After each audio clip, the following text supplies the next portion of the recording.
ಸ್ನೇಹಿತರೆ ನಮಸ್ಕಾರ. ಇವತ್ತಿನ ವಿಡಿಯೋ ಉದ್ದೇಶ ಏನಪ್ಪಾ ಅಂದ್ರೆ ಶರಾವತಿ ಪಂಪ್ ಸ್ಟೋರೇಜ್ ಬಗ್ಗೆ ಬಹಳಷ್ಟು ಒಂದು ವಿರುದ್ಧವಾದಂತಹ ಮಾತುಗಳು ಕೇಳಿ ಬರ್ತಾ ಇದೆ. ಕೆಲವರು ಬೇಕು ಅಂತ ಹೇಳ್ತಾ ಇದ್ದಾರೆ, ಕೆಲವರು ಬೇಡ ಅಂತ ಹೇಳ್ತಾ ಇದ್ದಾರೆ. ಆದ್ರೆ ಊರಿನ ಜನ ತುಂಬಾ ವ್ಯಾಪಕವಾಗಿ ಇದಕ್ಕೆ ವಿರೋಧವನ್ನ ವ್ಯಕ್ತಪಡಿಸ್ತಾ ಇದ್ದಾರೆ. ಇದರಿಂದ ಶರಾವತಿ ನದಿಗೆ ಸಂಬಂಧಪಟ್ಟ ಹಾಗೆ ಕುಡಿಯುವ ನೀರಿನ ಸಮಸ್ಯೆ ಆಗಿರ್ಬೋದು, ಅಥವಾ ವನ್ಯ ಜೀವಿಗಳಿಗೆ ಸಂಬಂಧಪಟ್ಟ ಹಾಗಾಗಿರ್ಬೋದು, ಈ ರೀತಿ ಎಲ್ಲ ಹಲವಾರು ವಿಚಾರಗಳಲ್ಲಿ ತೊಂದರೆ ಆಗುತ್ತೆ. ಇದರಿಂದ ಮುಂದಿನ ಜನಸಂಕುಲಕ್ಕೆ ಪ್ರಾಬ್ಲಮ್ ಆಗುತ್ತೆ, ನಮ್ಮ ಮುಂದಿನ ಪೀಳಿಗೆಗಳು ಇದರಿಂದ ಕಷ್ಟವನ್ನ ಅನುಭವಿಸ್ಬೇಕಾಗುತ್ತೆ ಅಂತ ಬಹಳಷ್ಟು ಜನ ಇದಕ್ಕೆ ವಿರೋಧವನ್ನ ವ್ಯಕ್ತಪಡಿಸ್ತಾ ಇದ್ದಾರೆ. ಹಾಗೆ ಅದಕ್ಕೂ ಕೂಡ ನಾವು ಕೂಡ ಕೈ ಜೋಡಿಸಿದೀವಿ. ಇವತ್ತು ನಮ್ ಜೊತೆ ನಮ್ಮ ಹೊನ್ನಾವರ ಸಮಿತಿ ಏನು ಶರಾವತಿಯ ನದಿಯನ್ನ ಉಳಿಸೋದಕ್ಕೆ ಒಂದು ಸಮಿತಿಯನ್ನ ನಿರ್ಧಾರ ಮಾಡ್ಕೊಂಡು ನಡೆಸ್ಕೊಂಡು ಬರ್ತಾ ಇದ್ದಾರೆ, ಅದರಲ್ಲಿ ಹೋರಾಟದಲ್ಲಿ ತೊಡಗಿದ್ದಾರೆ. ಸೊ ಅಂತಹ ಆ ಸಮಿತಿಯ ಹೊನ್ನಾವರದ ಅಧ್ಯಕ್ಷರಾಗಿರುವಂತಹ ಚಂದ್ರಕಾಂತ್ ಕೊಚ್ರೇಕರ್ ಸರ್ ಅವರು ನಮ್ ಜೊತೆ ಇದ್ದಾರೆ. ಬನ್ನಿ, ಏನಿದು ಸಮಸ್ಯೆ, ಏನಿದು ಈ ಪ್ರಾಬ್ಲಮ್, ಈ ಶರಾವತಿಯ ಒಂದು ಪಂಪ್ ಸ್ಟೋರೇಜ್ ಯೋಜನೆಯಿಂದ ಈ ರೀತಿಯಾಗಿ ಮಾಡ್ತಾ ಇರೋದ್ರಿಂದ ಇದಕ್ಕಾಗುವಂತಹ ಅನಾನುಕೂಲಗಳೇನು ಎಲ್ಲವನ್ನ ಅವ್ರ ಜೊತೆ ಕೇಳಿ ತಿಳ್ಕೊಳ್ಳೋಣ. ಸರ್ ನಮಸ್ಕಾರ. ನಮಸ್ಕಾರ ಸರ್, ಏನಿದು ಶರಾವತಿ ಪಂಪ್ ಸ್ಟೋರೇಜ್? ತುಂಬಾ ಜನಕ್ಕೆ ಇದ್ರ ಬಗ್ಗೆ ಅಷ್ಟಾಗಿ ಮಾಹಿತಿ ಇಲ್ಲ. ಏನು ಇದು ಶರಾವತಿ ಪಂಪ್ಡ್ ಸ್ಟೋರೇಜ್ ಅಂತ ಹೇಳಿದ್ರೆ ಇದು 2000 ಮೆಗಾವ್ಯಾಟ್ ವಿದ್ಯುತ್ ಅನ್ನ ಉತ್ಪಾದನೆ ಮಾಡುವಂತ ಕರ್ನಾಟಕ ಪವರ್ ಕಾರ್ಪೊರೇಷನ್ ಅವರ ಒಂದು ಮಹತ್ವಾಕಾಂಕ್ಷಿ ಯೋಜನೆ. ಇದಕ್ಕಿಂತ ಮೊದಲು ನಮ್ಮ ಶರಾವತಿ ನದಿಯಿಂದ ಬೆಂಗಳೂರಿಗೆ ಮತ್ತು ಬೆಂಗಳೂರಿನ ನಡುವೆ ಇರುವಂತಹ ಜಿಲ್ಲೆಗಳಿಗೆ ಕುಡಿಯುವ ನೀರನ್ನ ಸರಬರಾಜು ಮಾಡಬೇಕು ಇರುವ ದೃಷ್ಟಿಯಿಂದ 4 ವರ್ಷಗಳ ಹಿಂದೆನೆ ಒಂದು ಯೋಜನೆ ಸರ್ಕಾರ ಚಿಂತನೆ ಮಾಡಿತ್ತು, ಶರಾವತಿಯಿಂದ ನೀರನ್ನು ಒಯ್ಯುವುದು. ಆ ಸಂದರ್ಭದಲ್ಲಿ ಜನಜಾಗೃತಿಯಾಗಿ ಈ ಒಂದು ಹೋರಾಟಕ್ಕೆ ಅಣಿಯಾಗುವ ದಿಸೆಯಲ್ಲಿ ಹೊನ್ನಾವರದಲ್ಲಿ ಶರಾವತಿ ನದಿ ಕಣಿವೆ ಉಳಿಸಿ ಹೋರಾಟ ಸಮಿತಿಯ ಅಸ್ತಿತ್ವ ಆಯಿತು ನನ್ನ ಅಧ್ಯಕ್ಷತೆಯಲ್ಲಿ. ಅದೇ ಸಂದರ್ಭದಲ್ಲಿ ಈ ಶರಾವತಿ ಪಂಪ್ಡ್ ಸ್ಟೋರೇಜ್ ವಿದ್ಯುತ್ ಯೋಜನೆ ಕೂಡ ಅಲ್ಲಿ ಪ್ರಸ್ತಾವವನ್ನು ಸರ್ಕಾರ ಮುಂದಿಟ್ಟಿತ್ತು. ಈ ಎರಡೂ ಉದ್ದೇಶಕ್ಕೆ ಈ ಹೋರಾಟ ಸಮಿತಿ ಆ ಒಂದು ಸಂದರ್ಭದಲ್ಲಿ ತನ್ನ ಕಾರ್ಯಚಟುವಟಿಕೆಗಳನ್ನ ವಿಸ್ತರಿಸಿಕೊಂಡು ಅದರ ಸಾಧಕ ಬಾಧಕಗಳನ್ನ ಪರಿಶೀಲಿಸಿ ಜನಸಾಮಾನ್ಯರ ಸಭೆಗಳನ್ನ, ವಿಜ್ಞಾನಿಗಳನ್ನ, ತಜ್ಞರನ್ನ ಕರೆಸಿ, ಪರಿಸರ ತಜ್ಞರನ್ನ ಕರೆಸಿ ವಿಚಾರ ವಿನಿಮಯ ಮಾಡಲಾಗಿ ಈ ಉದ್ದೇಶ ಒಳ್ಳೆಯದಲ್ಲ, ಈ ಯೋಜನೆಗಳು ಸರಿಯಾದ್ದಲ್ಲ ನಮ್ಮ ದಿಸೆಗೆ, ನಮ್ಮ ಜಿಲ್ಲೆಗೆ. ಅದರಲ್ಲೂ ಶರಾವತಿ ಕೊಳ್ಳದಲ್ಲಿ ಈಗಾಗಲೇ ಶರಾವತಿ ನೆರೆ ಸಂತ್ರಸ್ತರು, ನದಿ ಪಾತ್ರದ ಜನರು ಸಾಕಷ್ಟು ಸಂಕಷ್ಟವನ್ನ ಈ ಹಿಂದಿನ ಈ ವಿದ್ಯುತ್ ಯೋಜನೆಗಳಿಂದ ಅನುಭವಿಸ್ತಾ ಬಂದಿದ್ದಾರೆ. ಈ ನಡುವೆ ಶಿವಮೊಗ್ಗ ಜಿಲ್ಲೆಯಲ್ಲಿ ಏನು ಈ ನೆರೆ ವಿದ್ಯುತ್ ಯೋಜನೆಗಳಿಂದ ಸಂತ್ರಸ್ತರಾದವರ ಬವಣೆ ತಮಗೆಲ್ಲ ಗೊತ್ತಿದೆ. ಅಲ್ಲಿ ನೂರಾರು ಕುಟುಂಬಗಳು ತಮ್ಮ ನೆಲೆಗಳನ್ನ ಕಳ್ಕೊಂಡು ಅವರಿಗೇನು ಪರ್ಯಾಯ ಭೂಮಿ ಅಂತ ಹೇಳಿ ಅರಣ್ಯ ಭೂಮಿಯಲ್ಲಿ ಸರ್ಕಾರ ಏನ್ ಭೂಮಿಯನ್ನ ಕೊಟ್ಟು ಪುನರ್ವಸತಿ ಕಲ್ಪಿಸಿತ್ತೋ ಅಲ್ಲಿ ಇವತ್ತಿನವರೆಗೂ ಕೂಡ ಅವರ ಸಮಸ್ಯೆ ಬಗೆಹರಿದಿಲ್ಲ. ಹೊನ್ನಾವರ ತಾಲೂಕಿನಲ್ಲಿ ನಾನು ಕೂಡ ನಮ್ಮ ಕುಟುಂಬ ಕೂಡ ನೆರೆ ಸಂತ್ರಸ್ತರಾಗಿ ಶರಾವತಿ ನದಿಯ ತೀರದಲ್ಲಿರುವಂತ ಜಮೀನು ಮನೆಗಳನ್ನ ಬಿಟ್ಟು ಈ ಹಂತದಲ್ಲಿ ಇಲ್ಲಿ ಬಂದು ನಾವು ನೆಲೆ ನಿಂತು 50 ವರ್ಷಗಳ ನಮ್ಮ ಕುಟುಂಬ. ಹೀಗೆ ಈ ಶರಾವತಿ ಎಡಬಲ ದಂಡೆಗಳಲ್ಲಿ ಸಾವಿರಾರು ಜನರು ಸಂತ್ರಸ್ತರಾಗಿ ಸರ್ಕಾರವೇ ಅವರಿಗೆ 50 ವರ್ಷಗಳ ಹಿಂದೆ ನದಿ ಪಾತ್ರದ ಅಂದ್ರೆ ಗುಡ್ಡದ ಅಂಚಿನಲ್ಲಿ ಪುನರ್ವಸತಿ ಕಲ್ಪಿಸಿದವರಿಗೂ ಕೂಡ ಇವತ್ತು ಅವರ ಮನೆ, ಜಮೀನು, ಭೂಮಿಗೆ ಯಾವುದೇ ಹಕ್ಕುಪತ್ರ ಕೊಡದೇನೆ ಅತಂತ್ರ ಸ್ಥಿತಿಯನ್ನ ಅನುಭವಿಸ್ತಾ ಇದ್ದಾರೆ. ಪ್ರತಿ ವರ್ಷ ಜೀವಂತ ಇದ್ದು ಸಾಯುವ ಸ್ಥಿತಿ ನೆರೆ ಸಂತ್ರಸ್ತದಾಗಿದೆ ಇಲ್ಲಿ. ಯಾಕೆ ಅಂತ ಕೇಳಿದ್ರೆ ವಿದ್ಯುತ್ ಯೋಜನೆಗಾಗಿ ಇಲ್ಲಿ ಕೃತಕ ಪ್ರವಾಹವನ್ನ ಸೃಷ್ಟಿಸಿ ಮಾಡ್ತಾ ಇದ್ದಾರೆ. ಮಳೆ ಜೋರಾಯ್ತು ಅಂದ್ರೆ ಊರ್ನವರೆಲ್ಲ ಊರು ಬಿಡ್ಬೇಕಾಗುತ್ತೆ. ಅಲ್ಲಿ ಮೊದಲಾಗೆ ಜನರನ್ನ ಪ್ರತಿ ವರ್ಷ ಮಳೆಗಾಲದಲ್ಲಿ ನದಿ ತೀರದವರೆಲ್ಲ ಅವ್ರನ್ನೆಲ್ಲ ಸರ್ಕಾರನೇ ಎತ್ತಂಗಡಿ ಮಾಡಿ ಅಲ್ಲೆಲ್ಲೋ ಏನು ಗಂಜಿ ಕೇಂದ್ರ ಅಂತ ಹೇಳ್ತಿದ್ರು ಹಿಂದೆ, ಈಗ ಏನೋ ಆಶ್ರಯ ತಾಣ ಅಂತ ಹೇಳ್ತಾ ಇದ್ದಾರೆ. ಬೇರೆ ಬೇರೆ ಶಬ್ದಗಳಿಂದ ಕರೆದು ಅಲ್ಲಿ ಹೈಸ್ಕೂಲ್ಗಳಲ್ಲಿ, ಕನ್ನಡ ಶಾಲೆಗಳಲ್ಲಿ ಅಲ್ಲಿ ಏನು ತಾತ್ಕಾಲಿಕವಾಗಿ ಅವರಿಗೆ ಊಟದ ವ್ಯವಸ್ಥೆ ಮಾಡಿ ಶಿಫ್ಟ್ ಮಾಡ್ತಾರೆ ಅಂತ ಪರಿಸ್ಥಿತಿಯನ್ನ ಜನ ಅನುಭವಿಸಿದ್ರು. ಈ ಬಾರಿ ಕೂಡ 1 ತಿಂಗಳ ಹಿಂದಗಡೆ ಅಂತ ಸ್ಥಿತಿಯನ್ನ ನಾವು ನೋಡಿದ್ರು. ಜನ ತೊಂದರೆ ಅನುಭವಿಸಿದ್ರು. ಹಲವಾರು ಲಕ್ಷಾಂತರ ರೂಪಾಯಿ ಹಾನಿ, ಬೆಳೆ ಹಾನಿ ಅನುಭವಿಸ್ತಾ ಇದ್ದಾರೆ. ಇದು ನಿರಂತರ ಜೀವಂತ ಇದ್ದು ಸಾಯುವ ಸ್ಥಿತಿ ನಮ್ಮ ಈ ಶರಾವತಿ ನದಿ ಪಾತ್ರದಲ್ಲಿದೆ. ಇದರ ನಡುವೆ ಈ ಶರಾವತಿ ಪಂಪ್ಡ್ ಸ್ಟೋರೇಜ್ ಯೋಜನೆ ಜನರ ಏನು ಆತಂಕಕ್ಕೆ ಕಾರಣ ಆಗಿದೆ. ಕಾರಣ ಇಷ್ಟೇ, ನಾವು ಹೋರಾಟ ಸಮಿತಿಯವರು ಮತ್ತು ವಿವಿಧ ಎಲ್ಲ ಸರ್ವ ಸಂಘಟನೆಗಳು, ಹೊನ್ನಾವರ ಆರತಿ ಉತ್ಸವ ಸಮಿತಿ, ಏರ್ಸಪ್ಪ ಬಂಗಾರಮಕ್ಕೆಯ ಮಾರುತಿ ಗುರೂಜಿಯವರು, ನದಿ ಕಣಿವೆ ಹೋರಾಟ ಸಮಿತಿಯವರು, ಹೊನ್ನಾವರ ಉಳಿಸಿ ಹೋರಾಟ ಸಮಿತಿಯವರು, ಬೇರೆ ಬೇರೆ ಸಂಘಟನೆಗಳೆಲ್ಲ ಇದಾವೆ, ದೇವರಾಜ ಅರಸು ಸಂಘಟನೆ, ನ್ಯಾಯವಾದಿಗಳ ಸಂಘ, ಹೀಗೆ ಎಲ್ಲರೂ ಕೂಡ ಒಂದು ಚಿಂತನೆ ಮಾಡಿ ಇತ್ತೀಚೆಗೆ ಅದರ ಬಗ್ಗೆ ಒಂದು ಸಾಧಕ ಬಾಧಕಗಳನ್ನ ನಾವು ಚರ್ಚೆ ವಿನಿಮಯ ಮಾಡಿದ್ದೀವಿ. ಕಳೆದ ತಿಂಗಳು ಬಂಗಾರಮಕ್ಕಿಯಲ್ಲಿ ತಜ್ಞರನ್ನ, ವಿಜ್ಞಾನಿಗಳನ್ನ ಮತ್ತು ಪರಿಸರ ತಜ್ಞರನ್ನ ಆಮಂತ್ರಿಸಿ ಒಂದು ಕಾರ್ಯಾಗಾರವನ್ನ ಮಾರುತಿ ಗುರೂಜಿಯವರ ಆಶ್ರಯದಲ್ಲಿ ಮಾಡಿದ್ವಿ. ಅಲ್ಲಿ ಮೂಡಿ ಬಂದ ಅಭಿಪ್ರಾಯ ಅಂತ ಹೇಳಿದ್ರೆ, ಖ್ಯಾತ ಅಂತಾರಾಷ್ಟ್ರೀಯ ತಜ್ಞ ವಿಜ್ಞಾನಿ doctor TV. Ramachandran, doctor Subhash Chandran ಅಂತ ಪ್ರಮುಖ ದಿಗ್ಗಜರು ಭಾಗವಹಿಸಿದರು, ಅನೇಕ ಪರಿಸರ ತಜ್ಞರು ಭಾಗವಹಿಸಿದರು. ಆ ಚರ್ಚಾಗೋಷ್ಠಿಯಲ್ಲಿ ಕಾರ್ಯಾಗಾರದಲ್ಲಿ ಮೂಡಿ ಬಂದ ಪ್ರಮುಖ ವಿಷಯ ಅಂತಂದ್ರೆ, ಟಿ.ವಿ. ರಾಮಚಂದ್ರನ್ ಅವರ ಅಭಿಪ್ರಾಯ ಖಂಡಿತ ಒಂದು ನಿಶ್ಚಿತ ಅಭಿಪ್ರಾಯ ಏನಂತಂದ್ರೆ, ಈ ಶರಾವತಿ ನದಿ ಕಣಿವೆಯಲ್ಲಿ ಈಗೇನು ಉದ್ದೇಶಿತ ಯೋಜನೆಯಾದ ಪಂಪ್ಡ್ ಸ್ಟೋರೇಜ್ ಯೋಜನೆಯನ್ನ ಜಾರಿಗೊಳಿಸ್ಲಿಕ್ಕೆ ಹೊಂಟಿದ್ದಾರೆ, ಇದೊಂದು ವಿನಾಶಕಾರಿ ಯೋಜನೆ ಮತ್ತು ಈ ಶರಾವತಿ ನದಿ ಕಣಿವೆಯನ್ನ ನಾಶ ಮಾಡುವಂತ ಜನ ಸಮೂಹಕ್ಕೆ ತೊಂದರೆ ನೀಡುವಂತ ಯೋಜನೆ. ಇದರಿಂದ ಈ ಯೋಜನೆಯಿಂದ 100 ಎಕರೆಯಷ್ಟು ಅರಣ್ಯ ನಾಶ ಆಗ್ತದೆ. ಮತ್ತೆ ಬೇರೆ ಈ ಉತ್ಪಾದನೆಯ ನಂತರ ಏನು ವಿದ್ಯುತ್ ವಿತರಣಾ ಸರಬರಾಜಿಗೆ ಏನೋ ವ್ಯವಸ್ಥೆ ಆಗಬೇಕು, ಅದಕ್ಕೂ ಒಂದು 106 ಎಕರೆ ಹೋಗ್ತದೆ. ಹೀಗಾಗಿ 400 ಎಕರೆ ಅರಣ್ಯ ನಾಶ ಆಗುವಂತ ಸಾಧ್ಯತೆ ಇದರಲ್ಲಿದೆ. ಹಾಗಾದ್ರೆ ಸರ್ಕಾರ ಇದ್ರ ಬಗ್ಗೆ ಏನು ಯೋಚನೆ ಮಾಡ್ಲಿಲ್ವಾ? ಈಗ ಬೆಂಗಳೂರು ಗೇರ್ಸೊಪ್ಪದಿಂದ ಬೆಂಗಳೂರುವರೆಗೆ ಅಂತಂದ್ರೆ ಹೆಚ್ಚು ಕಡಿಮೆ 400 ಕಿಲೋಮೀಟರ್ಗಿಂತ ಜಾಸ್ತಿ ದೂರ ಆಗುತ್ತೆ. ಇಲ್ಲಿಂದ ನೀರನ್ನ ಬೆಂಗಳೂರುವರೆಗೆ ಅಥವಾ ಬೆಂಗಳೂರಿಗೆ ಹೋಗೋ ದಾರಿಯಲ್ಲಿ ಸಿಗುವಂತ ಅಕ್ಕಪಕ್ಕದ ಹಳ್ಳಿಗಳಿಗೆ ನೀರಿನ ವ್ಯವಸ್ಥೆ ಮಾಡ್ಬೇಕು ಅಂತ ಆದ್ರೆ ಅದಕ್ಕೆ ಅಷ್ಟೊಂದೆಲ್ಲ ಕಾಡನ್ ಕಡಿಬೇಕಾಗುತ್ತೆ, ಅಥವಾ ಇನ್ನು ತುಂಬಾ ಖರ್ಚಿನ ಒಂದು ಕೆಲಸ. ಸೊ ಇದನ್ನ ಸರ್ಕಾರ ಯೋಚನೆ ಮಾಡ್ಲಿಲ್ವಾ? ಕಳೆದ ಬಾರಿ ಇದರಲ್ಲಿ ಶಿವಮೊಗ್ಗ ಜಿಲ್ಲೆಯಲ್ಲಿ, ನಮ್ಮ ಜಿಲ್ಲೆಯಲ್ಲಿ ವ್ಯಾಪಕ ಬೃಹತ್ ಪ್ರತಿಭಟನೆ ಆದಂದ್ರ ಈ ಬೆಂಗಳೂರಿಗೆ ನೀರ್ ತಕೊಂಡೊಯ್ಯುವಂತ ಯೋಜನೆಯನ್ನ ನಾವು ತಾತ್ಕಾಲಿಕ ಕೈ ಬಿಟ್ಟಿದ್ದೀವಿ ಅಂತೇಳಿ ಸರ್ಕಾರ ಪ್ರಕಟ ಮಾಡಿದೆ. ಆದ್ರೆ ಜನರಲ್ಲಿ ಈಗಲೂ ಕೂಡ ಒಂದು ಆತಂಕ ಇದೆ. ಇದು ಈಗಲೂ ರಹಸ್ಯ ಒಂದು ಕಾರ್ಯಸೂಚಿ ಸರ್ಕಾರದ ಇದ್ದೇ ಇರ್ತದೆ. ಅಂದ್ರೆ ನಮ್ಗೆ ಕಣ್ ಕಟ್ಟೋದಕ್ಕೆ ಸುಳ್ಳು ಹೇಳಿ ಮತ್ತದನ್ನ ನಡೆಸಬಹುದು ಹೇಳುವಂತ ಆತಂಕ ಜನರಲ್ಲಿದೆ. ಈ ನಡುವೆ ಏನು ಶರಾವತಿ ಪಂಪ್ಡ್ ಸ್ಟೋರೇಜ್ ವಿದ್ಯುತ್ ಯೋಜನೆಯ ಅನುಷ್ಠಾನಕ್ಕೆ ಸಿದ್ಧತೆ ಮಾಡ್ಕೊಳ್ತಾ ಇದೆ, ಅದಕ್ಕೆ ಪೂರ್ವಭಾವಿಯಾಗಿ ಈಗೇನು ವಿಜ್ಞಾನಿಗಳದನ್ನ ಹೇಳಿದ್ದಾರೆ, ಇದು ಜನರ ಇದಕ್ಕೆ ಮಾರಕ, ಪರಿಸರಕ್ಕೆ ಮಾರಕ ಹೇಳುವಂತ ವಿಚಾರವನ್ನ, ಅಭಿಪ್ರಾಯವನ್ನ ತಿಳ್ಕೊಂಡು ನಾವು ಜನಜಾಗೃತಿಯನ್ನ ನಮ್ಮ ಸಮಿತಿಯವರು, ವಿವಿಧ ಸಂಘಟನೆಯವರೆಲ್ಲ ಸೇರಿ ಮಾಡ್ತಾ ಇದ್ದೀವಿ. ಈ ನಡುವೆ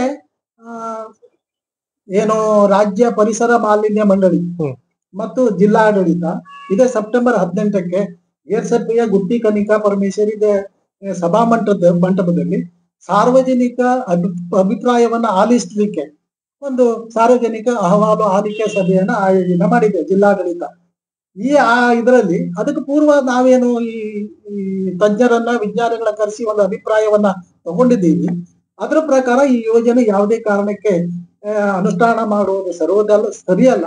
ಇದು ಭವಿಷ್ಯದಲ್ಲಿ ಹೊನ್ನಾವರ ತಾಲೂಕಿನ ವಿನಾಶಕ್ಕೆ ಕಾರಣ ಆಗ್ತದೆ.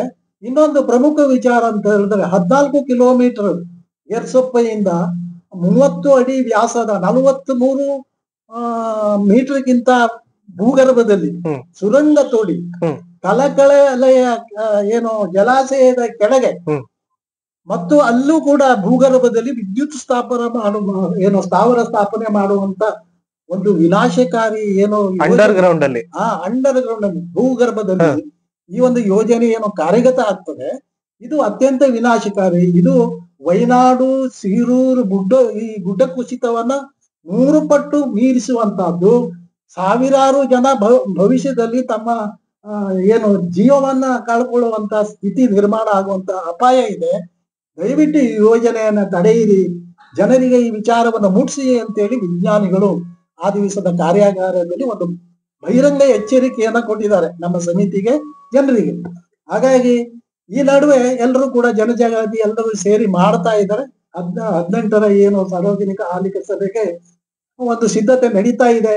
ನಾವು ಕೂಡ ಹೋರಾಟ ಸಮಿತಿಯವರು ಈಗಾಗಲೇ ಜಿಲ್ಲಾಧಿಕಾರಿಗಳಿಗೆ ಇದರ ಸಾಧಕ ಬಾಧಕಗಳನ್ನ ತಿಳ್ಕೊಂಡು ಅವರ ಯೋಜನಾ ವರದಿಯನ್ನ ಅಭ್ಯಾಸ ಮಾಡಿ, ಅದು ಯೋಜನಾ ವರದಿ ಸುಮಾರು 600 ಪುಟದಷ್ಟಿದೆ.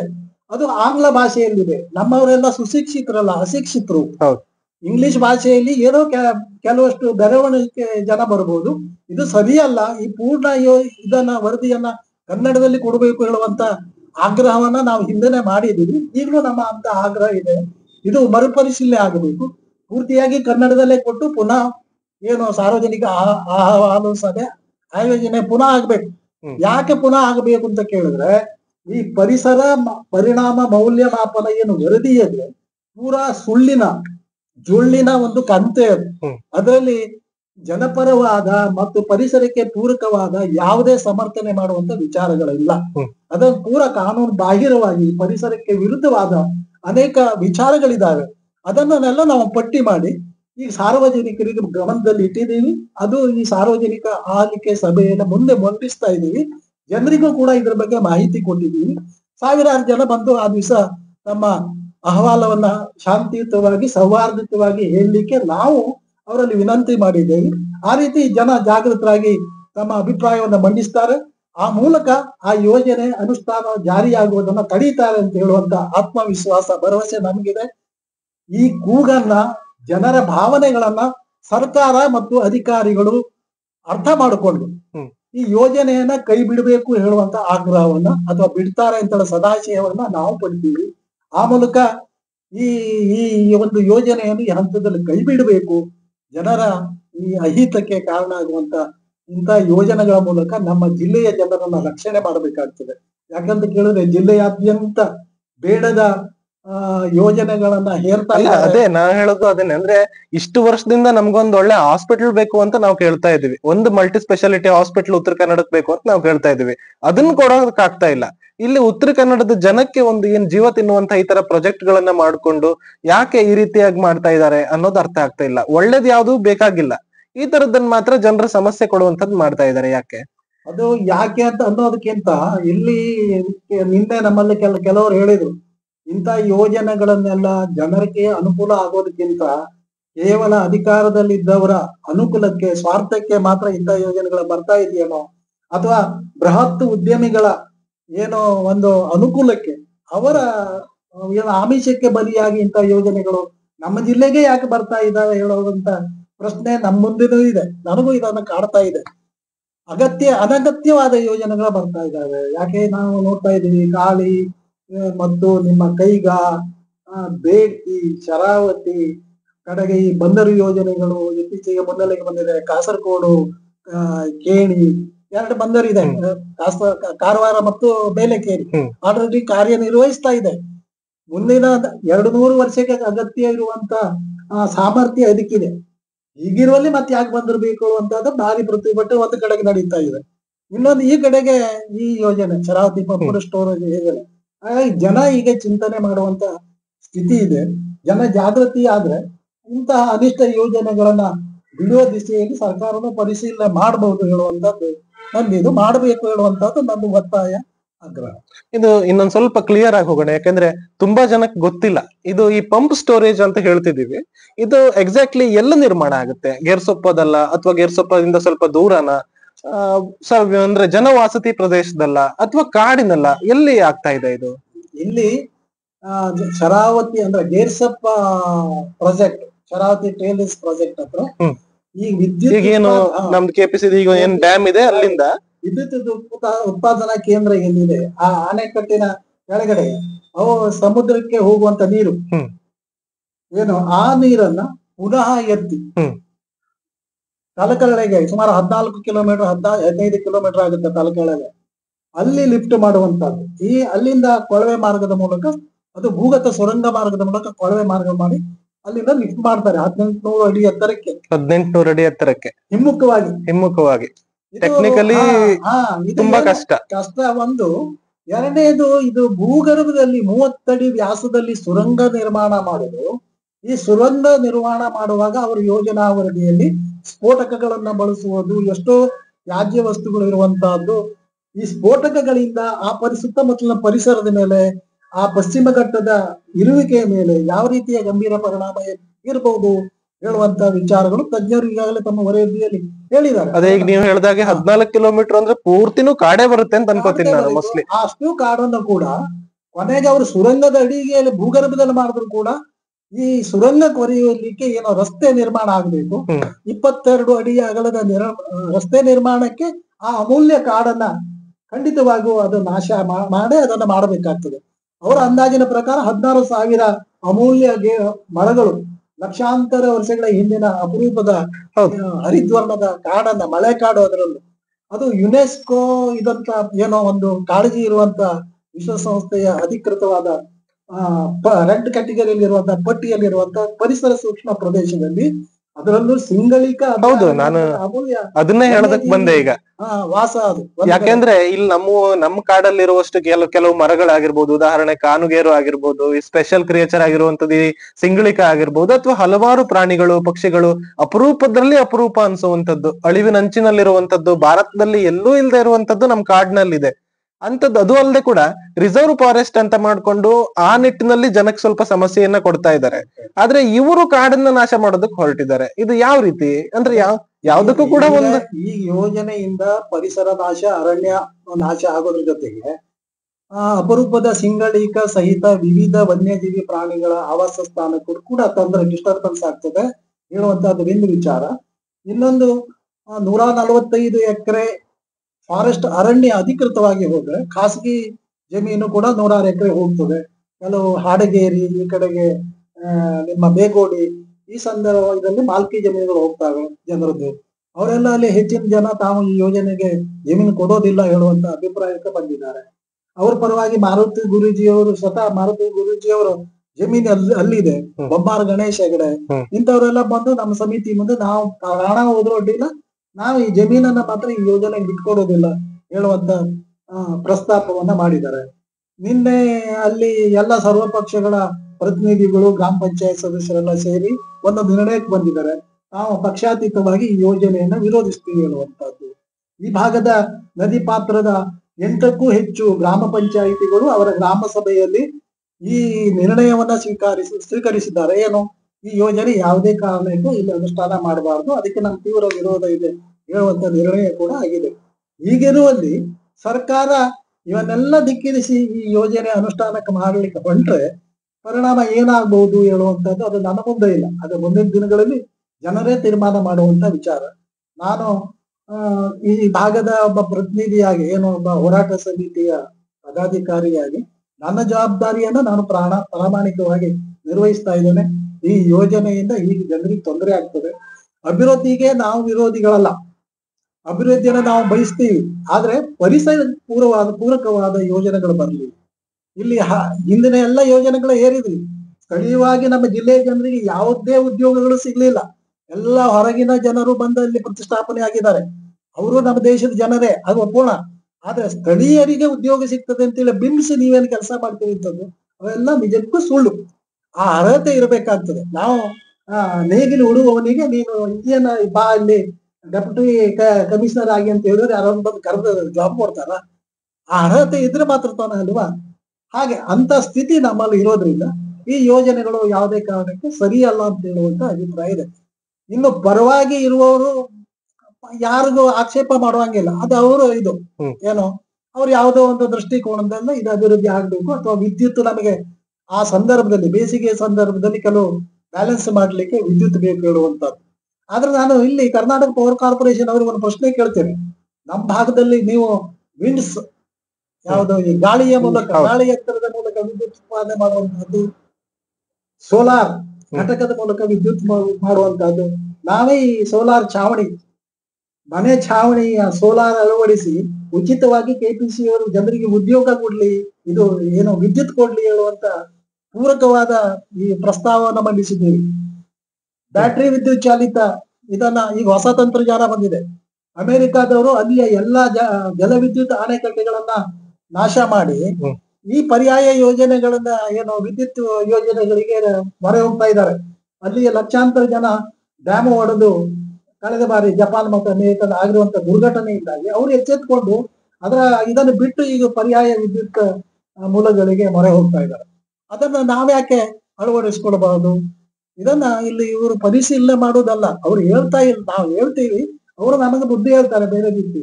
ಆದ್ರೆ ನಮ್ಮವರು ಏನು ಅಧಿಕಾರ ನಡೆಸುವ ಅಧಿಕಾರದಲ್ಲಿ ಇರುವವರು ಇದ್ದಾರಲ್ಲ, ಎಲ್ಲವನ್ನೂ ಅಧಿಕಾರ ಹೇಳಿದ ಕಡೆ ಸಹಿ ಮಾಡೋದ್ರ ಬದಲಿಗೆ ಈ ಯೋಜನೆಗಳ ಸಾಧಕ ಬಾಧಕಗಳನ್ನ ಮತ್ತೊಮ್ಮೆ ಪುನರ್ ಪರಿಶೀಲಿಸಿ ಜನರ ಈ ಅಹವಾಲಿನಲ್ಲಿ ಏನಾದ್ರು ನಿಜ ಸತ್ಯಾಸತ್ಯತೆ ಇದೆಯೋ ಹೇಳುವಂತ ತಿಳ್ಕೊಂಡು ನಿರ್ಣಯವನ್ನ ಪುನರ್ ಪರಿಶೀಲಿಸಬೇಕಾದಂತ ಅಗತ್ಯ ಇದೆ ಈಗಿನ ವಿಚಾರದಲ್ಲಿ. ಹಾಗಾಗಿ ಈ ಯೋಜನೆ ಬೇಡ ಹೇಳುವಂತ ವಿಚಾರದಲ್ಲಿ ನಾನು ಸರ್ವರ ಪರವಾಗಿದ್ದೇನೆ. ಹಾಗಾದ್ರೆ ಈಗ ಜನ ಇದಕ್ಕೆ ಏನ್ ಮಾಡ್ಬೇಕು? ಇದು ಏನ್ ಮಾಡಿದ್ರೆ ಇದನ್ನ ಸ್ಟಾಪ್ ಮಾಡೋದಕ್ಕೆ ಸಾಧ್ಯ? ಇದು ಈಗ ಸದ್ಯದ ಸ್ಥಿತಿಯಲ್ಲಿ ಸೆಪ್ಟೆಂಬರ್ 18ರಲ್ಲಿ ಏನು ಜಿಲ್ಲಾಡಳಿತ ಸಾರ್ವಜನಿಕ ಅಹವಾಲು ಆಲಿಕೆ ಸಭೆಯನ್ನ ಗಿರ್ಸಪ್ಪೆಯಲ್ಲಿ ಆಯೋಜಿಸಿದೆ, ಆ ಸಭೆಗೆ ಎಲ್ಲ ಸಾರ್ವಜನಿಕರು, ಈ ಭಾಗದ ತಾಲೂಕಿನ ಜಿಲ್ಲೆಯಿಂದ ಯಾರು ಬಂದ್ರು ಪರವಾಗಿಲ್ಲ, ಸಾರ್ವಜನಿಕರು ಬಂದು ಆ ಸಭೆಯಲ್ಲಿ ಯೋಜನೆಯ ಪರ ಇರ್ಲಿ ವಿರೋಧ ಇರ್ಲಿ ತಮ್ಮ ಅಹವಾಲನ್ನು ಅಲ್ಲಿ ದಾಖಲಿಸಬೇಕು. ಈ ಯೋಜನೆ ಬೇಡ ಅಂತ ಹೇಳಿ ಏನೇನು ಅಭಿಪ್ರಾಯ ಪಡ್ತಾರೆ ನಮ್ಮ ಭಾಗದವರು, ಅವರೆಲ್ಲ ಆ ದಿವಸ ಮುದ್ದಾಮಾಗಿ ಮನೆಗೊಬ್ಬರಂತೆ ಬಂದು ಹಾಜರಾಗಿ ತಮ್ಮ ಮೌಖಿಕ ಅಭಿಪ್ರಾಯವನ್ನ ಹೇಳೋದ್ರ ಜೊತೆಗೆ ಲಿಖಿತ ಅಹವಾಲನ್ನ ಅಲ್ಲಿ ದಾಖಲಿಸಿ ಸ್ವೀಕೃತಿ ಪತ್ರವನ್ನು ತಗೊಳ್ಬೇಕು. ಹಾಗೆ ತಗೊಂಡಾವಾಗ ಈ ಎಲ್ಲ ಅಹವಾಲನ್ನ ಜಿಲ್ಲಾಧಿಕಾರಿಗಳು ಅದು ಇಡೀ ದಿವಸ ರಾತ್ರಿಯಿಂದ ಅದು 12 ಗಂಟೆ ರಾತ್ರಿಯಲ್ಲಿ 1 ಗಂಟೆ ಬೆಳಗಾನೂ ಆಗಲಿ ಜನ ಬಂದವರನ್ನ ಸ್ವೀಕಾರ ಮಾಡಿ ಅವರ ಅಹವಾಲು ಸ್ವೀಕರಿಸಿ ಅದನ್ನೆಲ್ಲ ಕ್ರೋಢೀಕರಿಸಿ ಅವರ ಅಭಿಪ್ರಾಯದ ಮೇಲೆ ಕಾಮೆಂಟ್ಸ್ ಮಾಡಿ ಜಿಲ್ಲಾಧಿಕಾರಿಗಳು ಮತ್ತು ಇವರು ಏನು ಮಾಲಿನ್ಯ ನಿಯಂತ್ರಣ ಮಂಡಳಿಯವರು ಸೂಕ್ತವಾದ ಒಂದು ವರದಿಯನ್ನ ಸಿದ್ಧಪಡಿಸಿ ಕೇಂದ್ರಕ್ಕೆ ಮತ್ತು ರಾಜ್ಯ ಸರ್ಕಾರಕ್ಕೆ ವಿವಿಧ ಇಲಾಖೆಗಳಿಗೆ ಪರಿಸರಕ್ಕೆ ಸಂಬಂಧಪಟ್ಟಾಗ ವರದಿಯನ್ನು ಮಾಡಬೇಕಾಗ್ತದೆ. ಈ ವರದಿಯ ಪೂರಕವಾಗಿ ನಮ್ಮ ಸಾರ್ವಜನಿಕರು ತಮ್ಮ ಅಹವಾಲನ್ನ ಪಟ್ಟಿ ಮಾಡಿ ಲಿಖಿತವಾಗಿ ಕೊಟ್ಟು ಸ್ವೀಕೃತಿ ಪತ್ರವನ್ನು ತಗೊಂಡ್ರೆ ಬಹುಸಂಖ್ಯಾತರಾಗಿ ಈ ಯೋಜನೆಯನ್ನು ತಗ್ಲಿಕ್ಕೆ ಸಾಧ್ಯ ಇದೆ. ಸಾಧ್ಯ ಇದೆ, ಕಾನೂನುಬದ್ಧವಾಗಿ ಸಾಧ್ಯ ಇದೆ. ಇಲ್ಲ ಅಂದ್ರೆ ಕಾನೂನು ಅದ್ರ ಸಾಧ್ಯ ಇಲ್ಲ ಅಂತ ಆದ್ರೆ ಈ ಆಲಿಕೆ ಸಭೆ ನಾಮಕಾವಸ್ಥೆ ಅಂತ ಹೇಳುವುದನ್ನ ನಾವು ತಿಳ್ಕೊಳ್ಬೇಕಾಗ್ತದೆ. ಈಗ ಯೋಜನೆ ಪರವಾಗಿ ಈಗ 12,000 ಆನ್ಲೈನ್ ಅಪ್ಲಿಕೇಶನ್ಸ್ಗಳು ಆಕ್ಷೇಪಣೆಗಳು ದಾಖಲೆ ಆಗಿದೆ ಈಗಾಗಲೇ. ಈಗ ಇಲ್ಲೊಂದು 2,000 ಜನ ಬಂದ್ರೆ ಅದರಲ್ಲಿ ಒಂದು 1,500 ಯೋಜನೆ ವಿರುದ್ಧವಾಗಿ ತಮ್ಮ ಅಹವಾಲನ್ನು ಸಲ್ಲಿಸಿದ್ರೆ ಆವಾಗ ಯೋಜನೆ ತಿರಸ್ಕಾರ ಮಾಡಬೇಕು ಹೇಳುವಂತದ್ದೇ ಅರ್ಥ ಅದು. ಆವಾಗ ಅದನ್ನು ಕ್ರೋಢೀಕರಿಸಿ ಜಿಲ್ಲಾಧಿಕಾರಿಗಳು ತನ್ನ ವರದಿಯನ್ನು ಸಲ್ಲಿಸಬೇಕಾಗಿದೆ ಸಂಬಂಧಪಟ್ಟವರು. ಆವಾಗ ಯೋಜನೆ ತಡೆಯಬಹುದು ಬಹುಸಂಖ್ಯಾತರಾಗಿ ಇದನ್ನು ವಿರೋಧಿಸಿದ್ರೆ. ಬೇಕು ಅಂತ ಹೇಳಿದ್ರು ಕೂಡ ಎಲ್ಲರೂ ಬಹುಮತದಿಂದ ಅದನ್ನ ಅದೇ ರೀತಿ ಆಲಿಕೆ ಇದನ್ನ ಲಿಖಿತ ಅಹವಾಲು ಕೊಟ್ರೆ ಯೋಜನೆ ಅನುಷ್ಠಾನ ಆಗ್ತದೆ. ನೀವು ಏನ್ ಮಾಡ್ಲಿಕ್ಕೆ ಸಾಧ್ಯ ಆಗೋದಿಲ್ಲ. ಜನಕ್ಕೆ ಬೇಕು ಅಂದ್ರೆ ಅದನ್ನ ತಗೊಳ್ಬೇಕು, ಬೇಡ ಅಂದ್ರೆ ಬಿಡ್ಬೇಕು. ಹಾಗಾಗಿ ತಮ್ಮ ಅಭಿಪ್ರಾಯವನ್ನು ಆ ದಿವಸ ದಾಖಲಿಸಬೇಕು. ಅಂದ್ರೆ ಪ್ರಜಾಪ್ರಭುತ್ವ ವ್ಯವಸ್ಥೆಯ ಒಂದು ಇದು ಏನು ವ್ಯವಸ್ಥೆ. ಈ ವ್ಯವಸ್ಥೆಗೆ ಎಲ್ಲರೂ ಭದ್ರಾಗಿ ಆ ದಿವಸ ಬಂದು ತಮ್ಮ ಅಭಿಪ್ರಾಯವನ್ನು ತಿಳಿಸುವುದು ಬಹಳ ಒಳ್ಳೆಯದು. ಹಾಗಾಗಿ 18ನೇ ತಾರೀಕು ಇದೇ 18ನೇ ತಾರೀಕು ಉಪ್ಪಿನಗೋಳಿ ಶ್ರೀ ಕ್ಷೇತ್ರ ಗುತ್ತಿಕನ್ನಿಕಾ ಪರಮೇಶ್ವರಿ ದೇವಿಯ ಒಂದು ಕಲ್ಯಾಣ ಮಂಟಪದಲ್ಲಿ ಅಥವಾ ಒಂದು ಸಭಾ ಮಂಟಪದಲ್ಲಿ ಈ ಕಾರ್ಯಕ್ರಮ ನಡೀತಾ ಇದೆ. ಹಾಗಾಗಿ ಹೆಚ್ಚಿನ ಜನ ಇದಕ್ಕೆ ಬರಬೇಕು ಅಂತ ಈ ಮೂಲಕ ನಾವು ಕೂಡ ಕೇಳ್ಕೊತಾ ಇದ್ದೀವಿ. ಹಾಗಾಗಿ ಆ ದಿನ ಬಂದು ಈ ಕಾರ್ಯಕ್ರಮದಲ್ಲಿ ಭಾಗಿಯಾಗಿ ಇದರ ಅಹವಾಲನ್ನ ಒಂದು ಅರ್ಜಿಯನ್ನ ಸಲ್ಲಿಸುವಂತಹ ಅನುಕೂಲ ನಿಮ್ಗಿದೆ. ಹಾಗಾಗಿ ಪ್ರತಿಯೊಬ್ರು ಕೂಡ ಬನ್ನಿ. ಹಾಗೆ ಯಾರಿಗೆಲ್ಲ ಈ ವಿಷಯದ ಬಗ್ಗೆ ಇನ್ನೂ ಗೊತ್ತಿಲ್ಲ ನಿಮ್ಮ ಸ್ನೇಹಿತರಿಗೆ ಈ ವಿಡಿಯೋವನ್ನ ಶೇರ್ ಮಾಡಿ ಹೆಚ್ಚು ಜನರಿಗೆ ಇದರ ಮಾಹಿತಿಯನ್ನ ತಲುಪೋದಕ್ಕೆ ಸಹಾಯ ಮಾಡಿ ಅಂತ ಹೇಳ್ತಾ ಇವತ್ತಿನ ಕಾರ್ಯಕ್ರಮವನ್ನ ಮುಗಿಸ್ತಾ ಇದ್ದೀನಿ. ನಮಸ್ಕಾರ. ಕನ್ನಡ ಕದಂಬ ಚಾನಲ್ಗೆ ಸಬ್ಸ್ಕ್ರೈಬ್ ಮಾಡೋದಕ್ಕೆ ಮರಿಬೇಡಿ. ನಮಸ್ಕಾರ. Thank you sir. Thank you.